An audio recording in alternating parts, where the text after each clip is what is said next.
यहाँ पर कक्षा 10 NCERT गणित प्रश्नावली 9.1 पेडेस्टल के शिखर पर एक 1.6 मीटर ऊंची मूर्ति लगी है।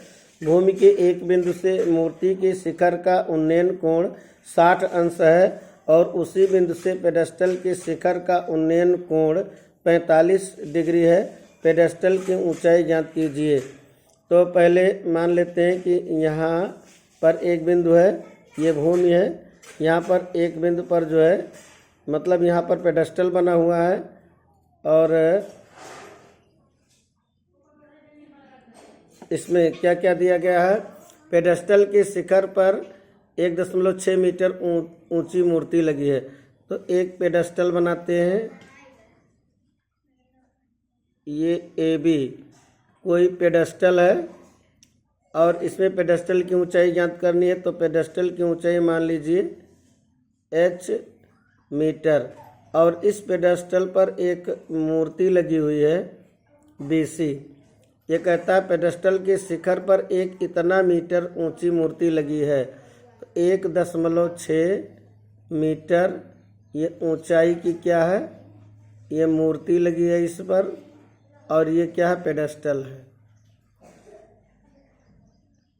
ये पेडेस्टल है यानी कि A बिंदु, B बिंदु, C बिंदु और भूमि का कोई एक बिंदु है। मतलब कि भूमि के एक बिंदु यहाँ मान लीजिए D बिंदु से यहाँ पर ये दोनों का उन्नयन कोण यानी कि एक बिंदु से मूर्ति के शिखर का उन्नयन कोण, ये मूर्ति ये लगी हुई है, इसका मूर्ति का ये शिखर ये है। तो यहाँ का उन्नयन कोण यानी यहाँ से देखने पर उन्नयन कोण कितना, 60 अंश।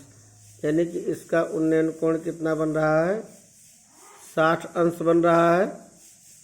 ये 60 डिग्री बन रहा है और इसमें इस कहा है कि उसी बिंदु से मतलब यहाँ D पॉइंट से, इसी ही बिंदु से D पॉइंट से पेडेस्टल, ये जो पेडेस्टल है पेडेस्टल का ये शिखर है। तो कहा पेडेस्टल का शिखर का उन्नयन कोण यानी B बिंदु पर उन्नयन कोण ये क्या बनेगा, B बिंदु पर उन्नयन कोण यहाँ पे बनेगा, यहाँ पर 45 डिग्री बनेगा। तो पेडेस्टल की ऊंचाई ज्ञात करना है। तो इसमें सबसे पहले हम समकोण त्रिभुज ABD, समकोण त्रिभुज ABD से tan 45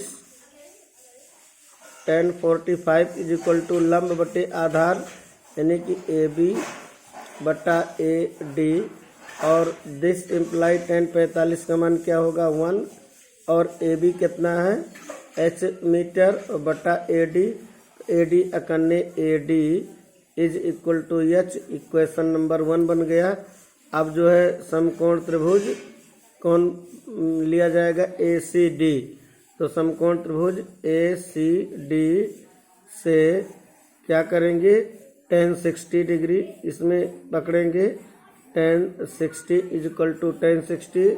तो इसमें कोण के समभुजा ये पूरा AC लंब बनेगा। ये बड़ा वाला त्रिभुज पकड़ा गया तो ये लंब बटे आधार। तो इसमें लंब पूरा यानी कि 1.6 प्लस H यानी कि यहाँ पर 1.6 प्लस H बटे आधार, आधार क्या है AD। तो अब AD का मान समीकरण 1 से AD बराबर क्या है H रख देंगे इतना इसमें। तो ये हो जाएगा tan 60 इक्वल 1.6 प्लस H अपान AD के स्थान पर H रख दिया। tan 60 की value √3 is equal to 1.6 plus H पूरे का अपान H। अब जो है तिर्यक गुणन करेंगे, दिस इम्प्लाई ये तिर्यक गुणन करेंगे तो √3 H इक्वल 1.6 प्लस H। अब इसमें क्या होगा, √3H जो है ये पक्षांतर करेंगे तो इधर जाएगा। तो √3H minus H is equal to 1.6।